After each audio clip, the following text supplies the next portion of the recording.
So my scooter exploded, and not a spectacular Michael Bay explosion, but more like a. So even though it wasn't very climactic, it still had the effect of shorting out the wire that connected the battery to the front wheel.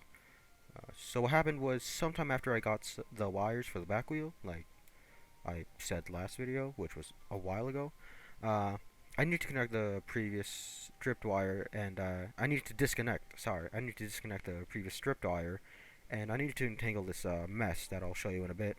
Before I could do anything, and then find a way to disconnect it from the back wheel, which would require me dismantling the back wheel.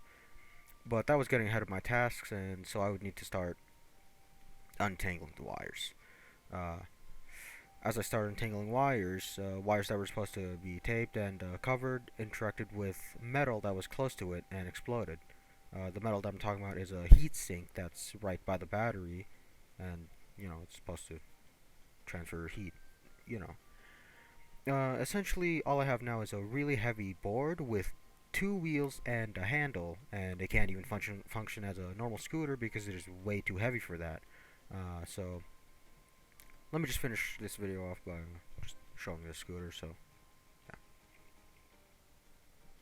okay, there you go. And yeah, you guys were propped up on that for a bit, but now you're on my head, and also you can see the script that I'm writing. So don't look too close to it. So the scooter's always been in my room, like always. The back wheel is still mantled. Di- yeah, mantled, not dismantled. The opposite of dismantled. You know, because well, that was ahead of my tasks. I wasn't gonna dismantle it and then just unscramble the wires. That would be too much work and getting ahead of myself. So I was just gonna do step one, which was untangle the wires and get the stripped wire. I can actually get a closer look here. Get this stripped wire. I don't want to. Like, as you can see, it's just twisted. Or if you can even see that, I don't really know. I can also get closer to the burnt out wire here. This red part right here. And I can just show an up close image if you can't really see it well. But as you can see, that is like well exposed, and it interacted with this right here.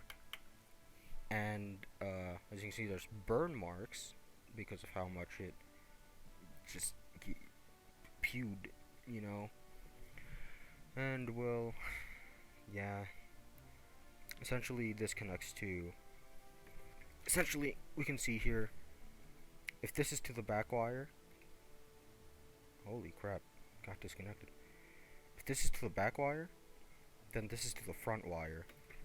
So, to replacing that part, I would then need to replace the wires right here, connecting to the battery, but that's hard. Essentially, it would be better for me to get a new battery, which costs more, and then get a new connection for the wires. I mean, for the front wheel, which would cost more. Essentially, ending up in failure.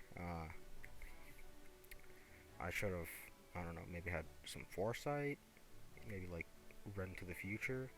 I don't know, maybe consult a shaman. But essentially, that's what happened, and I'm taking it back to the little stand that you were on. So pretty much, I'd have to do some finessing if I'd want to actually like save this, like finessing that's like out of my expertise. I don't. Not only am I not qualified for it, I'm not going to try because it's a hazard. And as soon as I get my finishing things done, it's going straight into the garage because I think this is a hazard. I think if I interacted with it any more, it's gonna produce some kind of smoke from the battery, and I'm just at some point while I'm sleeping, I'm just gone. So, yeah, this is part 3 vlog. Um, thank you for listening. Bye.